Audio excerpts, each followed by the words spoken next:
Ladies and gentlemen, I hate to be the bearer of bad news, but in Wuthering Waves right now, we are in the thick of it, like KSI. What do I mean by this?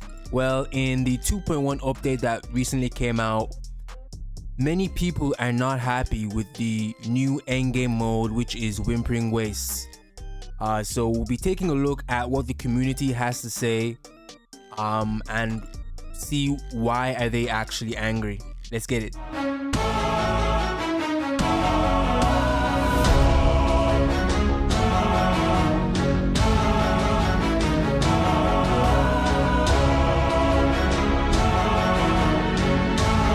So I like to gauge the temperature of the community through the Reddit, as that's where people seem to be most vocal, Reddit and Twitter. But today we're going to be using Reddit. So right here, this person, Ravona, has made this post saying, "Whimpering Wastes the good and the bad thoughts as a day one player." So this person says, "With a few days into Whimpering Wastes, I've collected some of my thoughts regarding this game mode and of course completing it myself. In general, this game mode has incredible amounts of thought put by the developers, I agree, and it's a needed step up to endgame from just having Tower of Adversity as our only activity. Agree." So that said, there are also noticeable roughs this game mode has, which prevent it from reaching the heights it intended to, at least on this month alone. So this is a short review. Okay, so these are basically the good this person has to say about Whimpering Wastes. So the good part about Whimpering Wastes is the token system. Awesome implementation that has been cooking up since the first pincer iterations. It allows for smart management on the respawning water section, picking what suits your team best and giving room to a lot of creative synergies in the process. And there is not an abuse of the broken token, which is definitely good. Okay, yeah. The next is the UI. It blows TOA out of the water, I agree. Really creative and simple. Drives the thematic of the endgame really well. And also the AoE focus, I agree. I agree with this person's take here. Me personally, the Whimpering Wastes game mode focusing more on AoE is definitely a breath of fresh air, because in TOA it definitely more single target DPS centric. So units like Changli, if you looked at tier lists, Changli wasn't rated as high. AoE units in general weren't rated as high as the single target DPS units, based on the fact that in TOA you're only fighting like single bosses. But in Whimpering Wastes it definitely does provide value. That's why in tier lists for Whimpering Wastes you see units like Changli shine in this game mode. So I do like that in both the game modes they are showing you the value of every unit. The AoE units are important and also the single target units are important. So I like that. So I agree with what this person says here. But now we have to go on to the bad. So the loadout restriction. I preface saying I have around 15 characters built. I do not have the need to share echoes or weapons. Nevertheless, my issues arrive at the whole idea of restricting loadouts. Since TOA does not, there are many workarounds to this. I don't think it's an impossibility to allow weapon/echo swaps for the sake of a more consistent endgame experience. Okay, I disagree here. I really disagree here. I know it's at this point in the game, we're in 2.1. I do agree that since it is a endgame mode at the end of the day, endgame players would have enough weapons built and echoes built at this stage. If you're an endgame player, and assuming you've been playing since 1.0, you should have enough echoes built at this stage. Honestly, you should have enough weapons built, enough echo sets built. So I do disagree with this. I disagree with this, as obviously early game you were able to get away in TOA with, you know, using one weapon on multiple characters, and I guess that is kind of free to play friendly, but TOA is more free to play friendly in that aspect. But being a end game mode, a true end game mode, I do believe they need to impose some sort of limits onto you and make it difficult. So I do agree that it does make sense for them to implement these limitations on swapping around echoes and weapons, as it encourages you not to build multiple weapons, not to level multiple weapons, and not to build multiple sets for your units. So I disagree here personally. Let me know what you guys think in the comments. It says here, enemy AI. I never had issues with the AI on Pincer, but it seems that with Wuthering Waves, the enemy AI has gotten worse in every regard. The enemies are awfully inconsistent and sometimes don't attack you, and sometimes they decide to run away. This is true. It's really tough when they respawn at the start, middle of a rotation, giving little chance to quickly group them all and waste time. I 1,000,000% agree here. The enemy AI needs to be fixed. I don't know if it's intentional or what, but it makes it so much more difficult. What this person means, guys, if you haven't tried out the mode, well, basically is since it's an AoE mode, you're going to be obviously going in there with AoE units to attack all the units at the same time with your AoE damage. However, the enemies run away outside of your range for your AoE move, and you know it basically it forces you to group all the enemies first and then do your AoE, which does waste time. And even then, when you group them, they still move out of it. So it's kind of like you're chasing the enemy to try and land your AoE move. And I do believe it does waste time.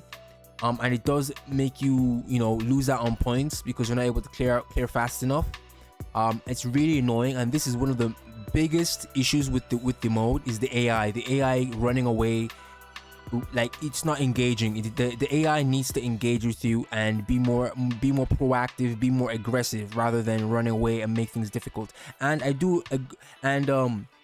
there is another point to be made here, is that the elite echoes that are really big, they actually attack you. They're actually aggressive.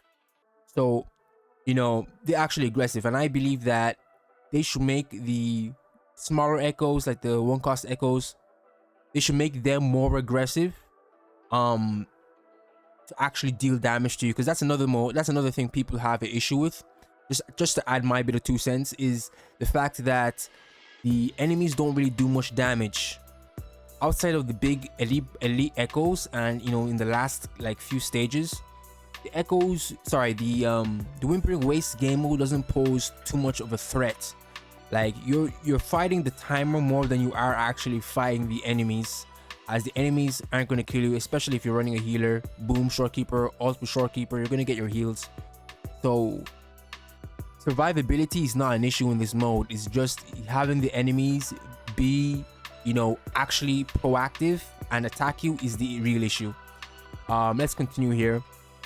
All in all, it's around the mixed bag for me. WUWA is definitely a step up from TOA. Whimpering Waste is definitely a step up from TOA. Requirements are much more demanding, which means newer players will probably only start tackling this game mode later than when they tackle TOA, for instance. And I think that is what was intended. I do think that Whimpering Waste is a real endgame. Like, I feel like TOA, I feel like you're going to be, I feel like you'll be able to clear TOA faster than you will be able to clear Whimpering Waste.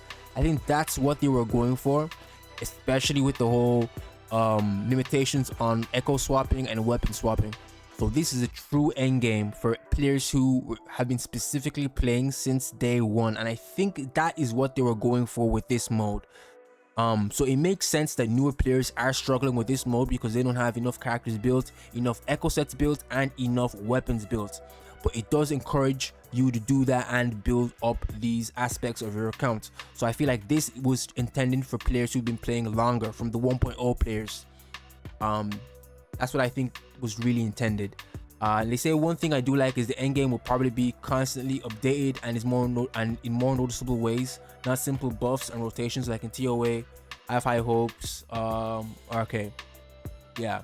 And then obviously you have other people adding in their takes here. Boom, boom, boom. Yeah. We'll go into another post real quick. The new endgames mode sucks. Reasons. So we'll go through this quickly. It says number one, first is just forget about doing it if you don't have an AoE damage dealer. I mean, it is, I disagree here. It's recommended to have an AoE damage dealer, but it is still very much possible to clear with single target DPS. It's just gonna be a whole lot more difficult. So I disagree with this first point here. Second, if you're on mobile, there is a delay when enemy die and respawn and you miss a lot of damage in that time. Okay, hold up. If you're playing this game on mobile and there's a delay, you have to, I'll be real here, you have to look at what kind of phone you're using. Because I'll be honest guys, this type of game is a game that should be played on PC, you know, your laptop, PS5, things like this. I really wouldn't play a game like this on the mobile. I'm just being real. Turn-based games are cool playing on your mobile, but games like this, honestly, you're better off playing on PC. That's just the truth. So, and there being a delay, that can be on you, because I didn't have any delay when I played the game mode on stream. I actually played it on stream. I didn't have any issues with it. So next point here, enemies run away from you and keep hanging in one wave. Yeah, that's true. We talked about this. And correct me if I'm wrong, there's no indication about token buffs, so you don't know when they will end, and token give a lot of buff and you lose damage when you think it's enabled, but it's not. Hold on. Firstly, there is an indication in Whimpering Waves. It literally tells you how many times, it literally shows you, I believe top right corner of the token, how many tries you have left to use that token. So I disagree here. Yeah, I disagree with that point there. Some DPS are useless in this mode, so this is him repeating the same point here. I use Jinshi in the mode. She's good. I mean, I'll be real. She's not viable, but it is possible to clear with Jinshi. It's just more difficult. So I disagree with the whole, you know, him disregarding, or this gentleman disregarding all these units. It is possible to clear with single target DPS, guys. It is very much possible. It is just going to be difficult, but it is possible. So these units aren't necessarily useless just because it's going to be more difficult to clear the mode with them. Just like in TOA, you know, in TOA, AoE damage isn't as viable as single target damage, but you didn't have people saying that Changli is useless in TOA, or Camellia is useless in TOA, or any other AoE damage dealer is useless in TOA. So I don't agree with this, and we need to stop this disregarding of single target damage. Yes, the mode promotes the use of AoE damage dealers. It's easier with AoE damage dealers, but it's not impossible to clear the stage with a single target DPS. It will be more difficult, but it is possible. Okay. It says it's boring when you just need to look at buttons and hit them. Well, you don't even need to look on screen because enemies won't attack you, or you won't be able to. It's basically repeating the same point about the enemies running away. Basically, same wave of enemy spawn 2 or 3 times repeatedly. There should be different enemies each time. Sure, I agree with that. There should be a boss fight in endgame mode. I mean, we don't want this mode to just turn into another TOA 2.0. I feel like they were going for something different that promotes a different perspective of gameplay, which is AoE damage. Because before this mode, you'd only really use AoE damage in, I can't remember the exact name of it, but in the event, there's the event where you basically have to fight mobs over and over again. That's that event that we had multiple times. That and obviously just the overworld farming was the only areas that actually promoted the use of AoE damage, because TOA, like I said multiple times, TOA promoted the use of single target damage dealers, not AoE. Let's continue. 9. I think we need a better device. I think we need better device than better team or skill to beat this, because I saw a guy with a worse build than me beat this mode easily because there were no delay in enemies. Well, obviously, if you're using a potato phone, if you're using the Samsung Galaxy 2, I'm sure there's gonna be some issues with you running a game like Wuthering Waves, as big as Wuthering Waves on that kind of phone, you know. So hey, run the game on the PC and you'll get rid of those lag issues. So yeah, that's this guy's point, and it's a weaker argument than the first point, but I'm sure you guys get the message. We don't really, this is the third one, but we don't really need to I mean, I guess we'll have a look at this one before we end off the video. But this person, James the Smarts, says the problem with Whimpering Waves isn't that it is hard or challenging. It is because it, at least in the current state, very boring for me and a lot of other players. It does, however, have a lot of potential. I agree. I clear it up by saying I hate game modes that solely relies on a timer, because it often feels that you lost not because of your skill, but because the enemy was mispositioned or you lacked the DPS. In this case, the mispositioned in the main cause of frustration is the main cause of frustration. If you don't build traction characters, you can't reasonably group them consistently. Consistently being a keyword, because while you can group them up with aggro, some little dog will sometimes be knocked out of the kill range. Okay. I agree here. Like, the timer is also a big issue for people. However, the timer does kind of, I don't know, it does limit you, because it has to impose some sort of difficulty on you. And I do believe that this Whimpering Waves game mode is, like I said, the true end game mode. I feel like this is what they really wanted to make, a true end game, in the sense that only real endgame players will be able to do this. That's why they put the limitations on the echoes and weapons, like I've already said. And I feel like it's a DPS check at the end of the day. So this is just a check to make sure that you have your echoes built properly, min-maxed, your build is good, on point, your characters have all their skills leveled up. So I feel like this is just a DPS check and rotation check. So make sure you get your rotations right, and you know, make sure that you're dealing enough damage fast enough also. And you know, I feel like the timers in also a way to track your progression and see how fast you're able to clear the waves. So it's a way that you're able to track progression, track how you're building up your skill. But I understand not everyone likes a timer, but you have to understand that the timer is what imposes the difficulty. You know, if you take out the timer, then what's the point of the event at the end of the day? You know, what is the point of the event? I guess just to get your rewards, but then, you know, then there's no point of the event. If there has to be some sort of challenge. There has to be some sort of limit built around the event. But yeah, I've yapped enough about that. But the rest of the stuff we've agreed and spoken about. So you guys have seen the big glaring issues really with the enemies, AI running away. The tokens are interesting, but most of them just do more damage except for a select few. This contributes to Whimpering Waves feeling like a mechanic check rather than a character check. You need AoE, consistent DPS, yes, correct characters, which is a given, but not everyone wants to play them. Yeah, my free-to-play team can clear this easily is a common defense thrown around, which doesn't make any sense, because that was never the point of players' frustration. Just because you can clear it doesn't make the game mode good. In terms of lowering players' frustration, it's a rule in game design that players' frustration needs to be minimized, and this game mode has plenty. I agree. However, there still needs to be a level of difficulty and challenge to the game mode. Just because you might get frustrated because it's difficult doesn't mean that you should just remove all aspects of challenge and all aspects of difficulty in the game mode. There still needs to be a level of difficulty and challenge to this, because this is a endgame mode. It's not a beginner mode or a random event. This is endgame. So not everyone is meant to clear this super easily. It is endgame.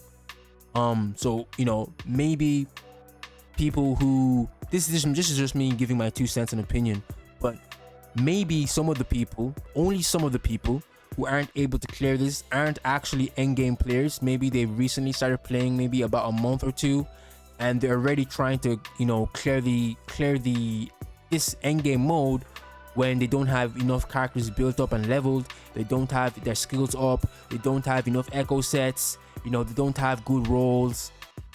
Things like this also come into play, and they will also build your frustration. And like I said, you can't erase that frustration. There has to be some level of difficulty, you know. Same thing with the holograms. The holograms, many players get frustrated with the level 6 holograms. However, if you just make it super easy, then what's the point of the mode if everyone can clear it super easy? There's no challenge. So that's just something to think about. And it says here, as I've shown, there are various reasonings for people to dislike the game mode. Yeah, clearly.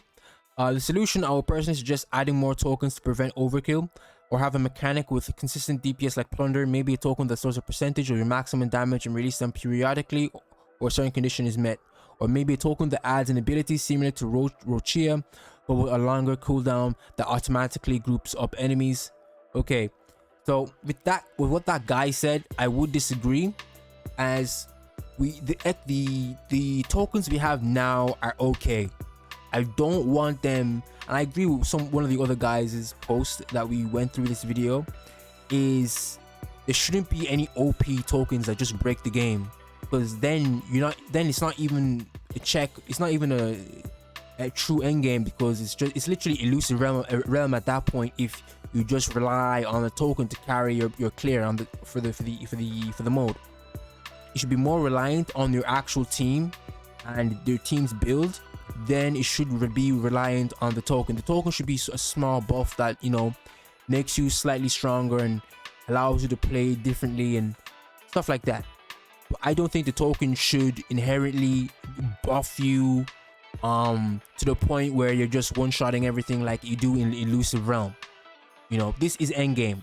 Elusive Realm is a mode that beginner players can clear. Elusive Realm is not difficult in the slightest. It's super easy. However, this Whimpering Waste mode is more of a true endgame, like I said, in the sense that, like I said, you need to have your DPS on point, your echo sets on point, everything leveled up accordingly. So yeah, this has been a huge yap fest. So in conclusion, I'm sure you guys have seen the issues with the Whimpering Waste game mode, and I agree with majority of what people are saying here. I agree about, I say like 90% of what people are saying I agree with. The only thing I disagree with is people saying that they should just remove the difficulty altogether, like removing the timer. Like removing the timer is like kind of crazy. But for the most part, I agree with what the people are saying about the enemies, AI, and you know, if I feel honestly that with suggestions that we make, the KURO devs will listen, and they will make changes accordingly, I'm sure. So the next survey, you guys need to make sure that you give your critiques for the Whimpering Waste game mode, because what's one thing that's super important, my buddy Life mentioned it to me when we were on call talking.